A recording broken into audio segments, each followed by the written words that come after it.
My name's Donna Riley, I'm 28, and my life's been a roller coaster of family drama that exploded at my dad and stepmom's 25th anniversary party in Fort Collins, Colorado. Picture this, I'm engaged to my fiancé, the love of my life, and we're planning our future. But my parents, they're convinced he's perfect not for me, but for my unemployed freeloading younger sister. She's been crossing lines, sending him flirty texts, batting her eyes at family dinners, acting like she can steal him right under my nose. And my stepmom. She eggs her on dropping hints that he'd be better off with her precious daughter. My dad just sits there silent, letting it happen. It's infuriating. It all came to a head at their big anniversary bash. My stepmom was parading my sister around, whispering about how she's the better match. I was fuming, ready to walk out, but my fiancé had other plans. Right in the middle of the party, he stood up, looked straight at my stepmom, and asked if the neighbor was perfect for her. The room froze. Their faces, priceless. Jaws dropped, eyes wide like they'd been slapped with the truth. What he said next exposed a secret that turned our family upside down. Want to know what happened? Stick around, this gets wild. Comment the time and city you're watching this from right now. I really want to see how far this family drama has traveled around the world. When I was 10, my world turned upside down. My mom passed away after a long illness, leaving me and Dad alone in our Fort Collins home. I clung to him, hoping we'd get through it together, but a year later, he brought home Anne, his new wife. I was still grieving, barely 11 when my sister was born. Dad called her Kay, and from that moment, everything changed. Anne took over our house like she'd always been there, rearranging furniture, setting new rules, and making it clear I wasn't her priority. Dad, desperate to keep the peace, let her run the show. I felt like an outsider in my own home, watching Anne dote on her newborn while I was left to fend for myself. Anne wasn't just strict, she was controlling. She'd scrutinize my every move, from how I folded laundry to what I ate for breakfast. But with Kay, she was different, all soft smiles and endless patience. I'd catch her whispering to Dad about how Kay was special, while I was just expected to be perfect. By the time I hit middle school, Anne started pitting me against my sister. She'd compare our report cards, my straight A's against Kay's struggling C's, and say things like, "Why can't you be more like your sister?" to Kay right in front of me. It wasn't fair, but I swallowed my hurt, thinking it'd get better if I tried harder. Kay didn't take it well. She was only 6 when the comparison started, too young to handle Anne's pressure. By the time she was 9, she'd glare at me across the dinner table, her eyes burning with resentment. I'd worked hard for my grades, stayed up late studying, joined the debate team, even ran track, to make Dad proud. But Anne made it seem like my success was a personal attack on Kay. "You're making your sister feel bad," she'd snap when I brought home another award. I'd try to talk to Kay, offer to help with her homework, but she'd push me away, muttering, "You're not my mom." It stung, but I kept trying, hoping we'd find some kind of bond. Dad could have stopped it. He saw how Anne favored Kay, how she brushed me off like I didn't matter. I'd look at him, waiting for him to say something, anything to defend me. But he'd just sit there, staring at his plate, avoiding my eyes. Once I asked him why he let Anne treat me like that. He sighed, rubbed his temples, and said, "Donna, I just want a peaceful house." That was it. No apologies, no standing up for me. He chose Anne's happiness over mine, and it broke something inside me. I started keeping my distance, staying late at school, burying myself in books to escape the tension at home. Anne's obsession with competition only got worse. In high school, she signed Kay up for every activity. I was in debate track, even the school play, though Kay had no interest. "You need to keep up with your sister," Anne would lecture, her voice sharp. Kay tried, but she couldn't match my grades or my times on the track. Instead of encouraging her, Anne would turn it on me, saying I was showing off or making Kay feel small. I wasn't trying to outshine anyone, I just wanted to do well. But Kay's resentment grew, and she'd lash out, slamming doors or ignoring me for days. I'd hear her crying in her room sometimes, and I'd feel guilty like it was my fault for being the better one. By high school, Kay's struggles were impossible to ignore. Anne's pressure to outshine me had taken its toll on her. My sister was barely 15 when she started sneaking out to parties, coming home with the smell of alcohol on her breath. I'd hear her stumbling up the stairs late at night, whispering to herself, trying to hide it from Anne. I wanted to help, but every time I tried talking to her, she'd snap, "Leave me alone. You're not my mom." It hurt, but I understood she was drowning in Anne's expectations, always, compared to my grades, my track medals, my debate wins. Anne would pin Kay's report cards on the fridge next to mine, circling her C's in red pen, muttering, "You need to try harder like your sister." Kay's response wasn't to study more, it was to rebel. It all crashed down when Kay was 17. She went to a friend's party in Fort Collins, one of those chaotic high school bashes with too many kids and not enough supervision. She drank too much, way too much, and ended up passed out in someone's backyard. A friend's mom found her, called an ambulance, and Kay landed in the hospital with alcohol poisoning. I was in my senior year of college, living on campus, when Dad called me, his voice shaking. "Your sister's in the ER," he said. I rushed to the hospital, heart pounding, only to find Anne sobbing by Kay's bedside, clutching her hand like she'd never let go. Dad stood in the corner, head down, saying nothing. The doctors said Kay would recover, but it was a wake-up call, or at least it should have been. Instead, Anne flipped a switch. Overnight, she went from pushing Kay to compete with me to treating her like a fragile doll. She started showering Kay with gifts, new clothes, a shiny phone, $100 bills for pocket money. Kay didn't have to lift a finger anymore. Anne did her laundry, cooked her favorite meals, even wrote excuses for her missed assignments. I'd come home for breaks and see Kay lounging on the couch, scrolling through her phone while Anne fussed over her like a queen. "She's been through enough," Anne would say, glaring at me as if I'd caused it. I couldn't believe it. Kay nearly died, and Anne's solution was to spoil her rotten. It was like rewarding her for falling apart. Dad, as usual, stayed out of it. I'd catch him watching Anne fuss over Kay, his jaw tight, but he never said a word. Once I pulled him aside in the kitchen and asked, "Why don't you do something? This isn't fair to anyone." He just sighed, rubbing his eyes. "I can't fight with Aunt Donna. It'll make things worse." I wanted to scream. He was my dad, supposed to protect us both, but he was too scared of Anne's temper to stand up for me or even for Kay. His silence felt like betrayal, leaving me to deal with the fallout of Anne's favoritism alone. The unfairness ate at me. Anne's focus was all on Kay now, like I didn't exist. I'd walk into the house and she'd barely acknowledge me, too busy buying Kay another pair of sneakers or praising her for doing nothing. Kay, for her part, leaned into it. She'd smirk at me when Anne wasn't looking like she'd won some twisted game. I felt invisible, pushed out of my own family. The more Anne coddled Kay, the more I pulled away. I stopped coming home as often, skipping family dinners, avoiding Anne's cold stares. Kay's hospital stay should have brought us closer, but it only widened the gap between us. I threw myself into building my own life. After graduating college, I landed a marketing job in Fort Collins, rented a small apartment, and started dating my boyfriend. He was kind, steady, everything my family wasn't. We'd spend evenings talking about our dreams, planning a future far from the chaos of my childhood home. I still loved Dad, but I couldn't rely on him anymore. Anne's favoritism and Kay's dependence were suffocating, and I was done trying to fit into their world. I told myself I'd focus on my career, my relationship, and leave the past behind. But deep down, I knew the tension with Anne and Kay wasn't over. It was just waiting to explode.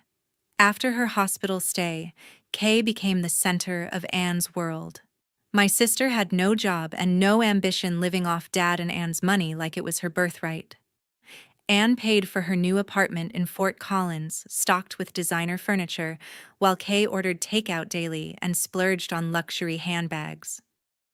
I'd worked hard to afford my modest place, budgeting every paycheck from my marketing job, but Anne brushed it off, saying Kay needs support to find her path. It was maddening to see my sister coast through life while I scraped by, expected to fend for myself. Then Kay turned her attention to my boyfriend Lawrence. We'd been together 2 years, building a life grounded in trust and shared dreams. But Kay started pushing boundaries. At family gatherings, she'd hover near him, laughing too hard at his jokes, brushing her fingers against his sleeve. One evening, I caught a text she sent him. "Hey, wanna grab coffee sometime?" Just us. My heart sank. When I confronted her, she shrugged, smirking. "It's not a big deal, Donna. Chill." But her eyes lingered on Lawrence too long, her intentions clear. I felt a mix of anger and betrayal, wondering how my sister could stoop so low. The breaking point came at our family's Christmas party.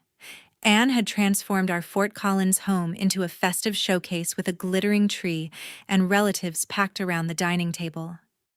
I brought Lawrence hoping for a peaceful night, but Anne had other plans. During dessert, she raised her glass and said, "Kay's become such a lovely young woman. She'd be a great match for someone like Lawrence." My fork froze mid-air. Kay grinned, leaning closer to Lawrence, who stiffened beside me. The room buzzed with awkward glances, but Dad just sat there, staring at his plate, avoiding my gaze. His silence felt like a knife cutting deeper than Anne's blatant favoritism. I was livid, but held it together until we left. At a quiet coffee shop the next day, I spilled everything to Lawrence. "Anne's pushing Kay at you, and Dad just lets it happen," I said, gripping my latte. Lawrence nodded, his face tight. "It's messed up, Donna. Kay's playing along, and Anne's enabling her." He promised he'd never entertain Kay's advances, his loyalty unwavering. "We need to set boundaries," he said. "No more family events unless it's absolutely necessary." I agreed, relieved, but still hurt. We decided to keep our distance, limiting contact to avoid Anne's manipulation and Kay's games. Anne didn't take the hint. Months later, she started calling about their 25th anniversary party, her voicemails dripping with urgency. "Donna, you and Lawrence have to be there," she said. "It's a milestone for your dad and me." I ignored her, but she persisted, leaving messages about family unity. One night she said, "Kay's counting on seeing you both." The idea of Kay, who flirted with my boyfriend, expecting us there, made my skin crawl. I told Anne we'd consider it, but her pressure felt like a trap. Lawrence and I talked it over, sipping coffee in the dim shop. "This feels like another setup," I said, my voice low. Lawrence leaned forward, his eyes serious. "If we go, we stay on guard. No more letting them walk over us." I nodded, knowing we'd face the party for Dad's sake, but ready to protect our peace. One morning, Anne sent me a text asking for $2,000 to cover party expenses for their 25th anniversary. I knew it was a lie. Kay's endless shopping and dining out were draining their funds. I'd worked hard to build my life, saving every penny from my marketing job, while Kay contributed nothing. "No way," I replied. "Kay needs to get a job if you're struggling." Anne fired back. "You're turning your back on family, Donna." I deleted her message, my hands trembling with frustration. Family didn't mean bankrolling my sister's laziness. Anne kept up the pressure, but not about money. She sent a group family text urging everyone to attend the anniversary party for a night of unity. The words felt hollow after her Christmas stunt, praising Kay at my expense. Her message ended with, "It's what Irving deserves." That stung. Dad's silence hurt, but he was still my dad, and the thought of losing him entirely ate at me. I ignored the text, but a handwritten note arrived days later, Anne's cursive pleading for Lawrence and me to show up. "It'll bring us closer," she wrote. I scoffed, tossing it aside, but the guilt lingered. Lawrence and I debated during a walk in a Fort Collins park, the spring air cool against our faces. "Anne's trying to guilt trip you," he said, kicking a pebble. "Kay might pull something again, too." I nodded, my stomach tight. "I know, but if we skip it, Dad might drift away for good." Lawrence stopped, his eyes softening. "If it's for your dad, we'll go, but we're not letting them push us around." Reluctantly, we agreed to attend the party at a swanky restaurant, but I braced myself for drama. Anne and Kay had crossed too many lines to expect a peaceful night. I spent days mentally rehearsing how to handle them. I imagined Kay flirting with Lawrence again, or Anne making another snide comment.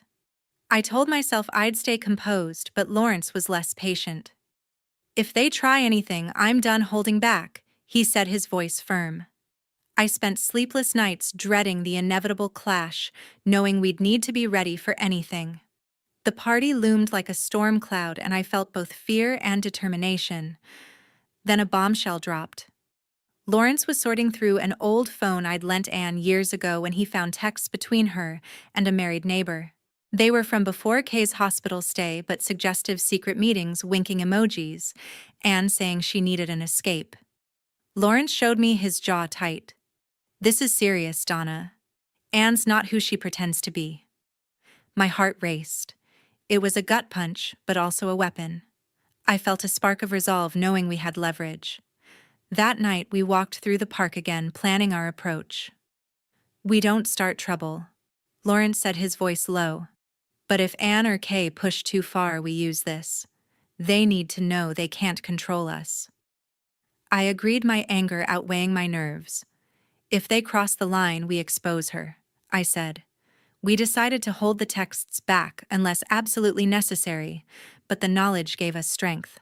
The party was days away, and I was ready to face Anne and Kay, no longer the overlooked daughter, but someone who'd fight for her place. A week later, Lawrence and I stepped into the elegant Fort Collins restaurant, its chandeliers casting a warm glow over linen-covered tables. Relatives filled the room, their chatter mixing with soft music, celebrating Dad and Anne's 25th anniversary. My pulse raced as we took our seats, my eyes scanning for trouble. Anne sat at the head table, radiant in a silver dress, while Dad looked weary beside her. Kay, in a flashy sequined outfit, caught my gaze and smiled slyly. I squeezed Lawrence's hand, bracing for the storm we'd planned for. Trouble came quickly. Anne had orchestrated the seating, placing Kay right beside Lawrence. My sister wasted no time leaning close to whisper something, her laughter sharp and deliberate. She dropped her napkin, nudging Lawrence to pick it up, her fingers grazing his as he handed it back. My chest tightened, but I stayed silent, watching. Then Anne stood, clinking her glass. "I want to toast Kay," she said, her voice sugary. "She's blossomed into such a vibrant woman, someone any man would be lucky to have." Her gaze lingered on Lawrence, and a hush fell over the table. Kay batted her eyes, clearly reveling in the attention. It was a blatant repeat of their Christmas antics, and I'd had enough. I rose, my hands trembling but my voice firm. "Stop it, Anne," I said, loud enough for all to hear. "Your favoritism has gone on too long. You prop up Kay while ignoring me, and now you're encouraging her to chase my boyfriend. It's unacceptable." Gasps rippled through the crowd. Kay's face flushed, her confidence cracking. I turned to her. "And you, Kay, you know better. Your disrespect ends here." Anne opened her mouth, but I cut her off. "No more excuses. You've both crossed the line." Dad stared at his hands, his silence a familiar sting, but I was done waiting for him to speak. Lawrence stood, his presence steady beside me. "Anne, you're in no position to play matchmaker," he said, his tone cutting. "Not when you were sneaking around with the neighbor behind Irving's back." The room froze. Relatives exchanged wide-eyed glances, some leaning forward, others clutching their glasses. Anne's face drained of color. "That's a lie," she stammered, but her voice wavered. Lawrence pressed on. "We saw the texts, Anne.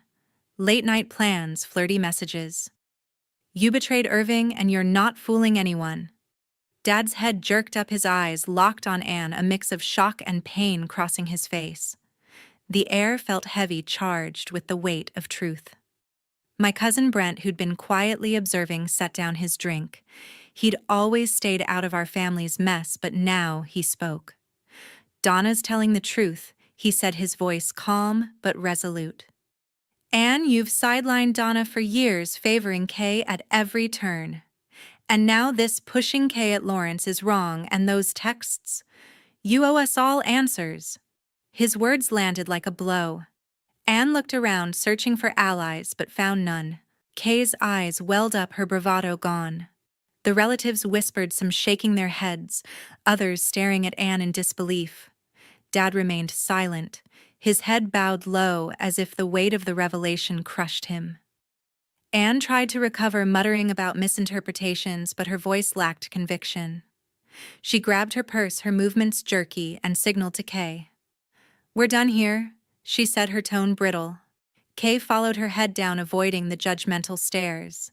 They hurried out, the restaurant's glass doors swinging shut behind them. The room buzzed with hushed conversations, relatives dissecting the drama. Dad didn't move. His shoulders slumped, his silence louder than any outburst. Lawrence took my hand, his grip warm and reassuring. For the first time, I felt unburdened, as if the truth had carved out space for me to breathe. After the party, Kay's behavior got worse. My sister didn't take the public humiliation lightly. She started bombarding Lawrence with texts, some flirty, others outright hostile. "You'll regret choosing her," one message read, sent at 2 a.m. I found it when Lawrence showed me his phone, his face grim. Then Kay escalated, showing up uninvited at my apartment in Fort Collins. One evening, we found her leaning against our door, her eyes glassy, demanding to speak to Lawrence. "You owe me a conversation," she said, her voice slurring. I pushed past her, heart pounding, and told her to leave. She laughed, unfazed, but left after Lawrence threatened to call the police. That was the last straw. We couldn't let it continue. Lawrence and I filed for a restraining order the next week, documenting Kay's texts and her unannounced visit. The process was grueling, but the court granted the order, barring Kay from contacting us or coming near our home. For a moment, I thought it might end there, but Kay ignored the order. 2 weeks later, she showed up at my workplace, a small marketing firm, lingering in the parking lot. A coworker spotted her, and I called the police. They arrested her on the spot, her defiance crumbling as they cuffed her. At the hearing, the judge was stern, ordering Kay to attend mandatory therapy for her obsessive behavior. Anne, sitting in the courtroom, was slapped with hefty legal fees to cover the case. Her face tightened, but she said nothing, her usual bravado gone. The fallout hit Anne hard. She'd always presented herself as the perfect mother, but the community in Fort Collins started pulling away.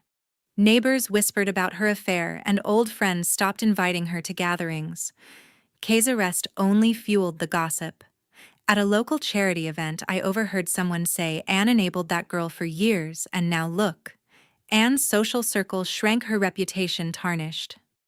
Kay, once the darling of their circle, faced the same rejection. Her former friends distanced themselves, unwilling to be associated with her reckless actions. I felt a strange mix of vindication and pity, watching their carefully built image collapse. Meanwhile, Dad reached a breaking point. One quiet afternoon, he called me to a diner near our old family home. His hands shook as he spoke. "I'm filing for divorce, Donna," he said, his voice heavy. "Anne's lies, her affair. I can't stay with her." He admitted he'd been weak, letting Anne favor Kay while neglecting me. "I should have stood up for you," he said, his eyes wet. "I failed as your father, and I'm ashamed." His words hit me hard. I'd waited years to hear him acknowledge it, but the pain lingered. "I just want you to try, Dad," I replied, my throat tight. "Be there for me now." He nodded, promising to rebuild what we'd lost, but I knew it would take time. Kay's court-ordered therapy didn't go smoothly. She resisted skipping sessions until the judge threatened jail time. Anne, drained by legal costs, couldn't keep up her usual defense of Kay. The dynamic that had defined their family, Anne's enabling Kay's dependence, was unraveling. I heard from my cousin Brent that Anne had started selling her jewelry to cover expenses, a stark contrast to her former extravagance. Brent, who'd backed me at the party, called to check in. "They're paying for their choices," he said, his tone firm. "You did what you had to, Donna." His support grounded me, a reminder that I wasn't alone. Life began to shift. Lawrence and I focused on our future, planning our wedding with a renewed sense of peace. The restraining order held, and Kay's antics stopped, at least for now. Anne and Kay's absence from Fort Collins's social scene became permanent, their names fading from invitations and conversations. Dad started calling more, checking in with small gestures, a text about my day, an offer to meet for coffee. It wasn't perfect, but it was a start. I felt lighter, no longer carrying the weight of their drama. The truth had exposed them, and for the first time I was free to build my life without their shadows. A year after the chaos, my life felt free. The weight of Anne and Kay's drama no longer pressed on me, and I could finally breathe. Dad and I had found a fragile peace, but it came with boundaries. I forgave him for his years of silence, for letting Anne sideline me while favoring Kay. We met occasionally, usually for coffee, at a small Fort Collins diner. "I'm trying, Donna," he'd say, his voice soft but earnest. I nodded, appreciating his effort, but kept our talks short, focusing on simple things like my job or his new hobbies. The trust we'd lost wasn't fully rebuilt, and I needed space to protect my heart. Still, his calls and texts were a small step forward, a sign he was finally showing up. Anne and Kay, meanwhile, vanished from Fort Collins. After the court case and their social downfall, they packed up and moved to a small town hours away. Word spread fast in our tight-knit community. Neighbors gossiped about Anne's affair, and Kay's arrest sealed their isolation. Friends who once fawned over Anne's parties stopped calling, and Kay's old crowd shunned her, unwilling to be tied to her reckless reputation. I heard from my cousin Brent that Anne was struggling to start over, her charm useless in a new place. Kay, still in therapy, cut contact with everyone, including me. Their absence was a relief, like a storm finally passing, leaving quiet in its wake. Lawrence and I turned our focus to our future. We were planning our wedding set for next spring in a cozy Fort Collins venue. We spent evenings picking out flowers and tasting cakes, laughing over small details like table settings. "You're stuck with me now," Lawrence teased, his eyes warm as we walked through a park, dreaming of our life together. My marketing job was thriving, and Lawrence's new promotion gave us stability to build our home. We weren't perfect, but we were solid, grounded in mutual respect and love. The chaos of my family felt like a distant memory, replaced by a sense of purpose and joy. Looking back, I learned hard truths. Family isn't an excuse for disrespect, and setting boundaries, even with those you love, is essential. Anne and Kay's actions, pushing Kay at Lawrence, ignoring my worth, came with consequences they couldn't escape. Their social exile and broken ties were proof that hurtful behavior catches up eventually. I realized my strength came from standing up for myself, from choosing my peace over their drama. It wasn't easy, but it was worth it. I'd spent years seeking approval from a family that didn't value me, but now I knew my worth didn't depend on them. To everyone who's followed this story, thank you. Your support, your comments, and your own stories of family struggles mean the world. It's comforting to know I'm not alone, that others have faced similar battles and come out stronger. Sharing this has been healing, a way to let go of the pain and embrace the life I'm building. I hope my story resonates with you, maybe even inspires you to set your own boundaries or stand up when you're not being respected. Your empathy keeps me going, and I'm grateful for every one of you who's taken this journey with me. If this story touched you, please subscribe to the channel for more. Share it with someone who might relate, and drop a comment below about your own family experiences. How have you dealt with toxic dynamics or set boundaries? Your stories inspire me just as much as mine might inspire you. Let's keep this conversation going, supporting each other through the ups and downs. Thank you again for being here, for listening, and for reminding me that we're all in this messy, beautiful thing called life together.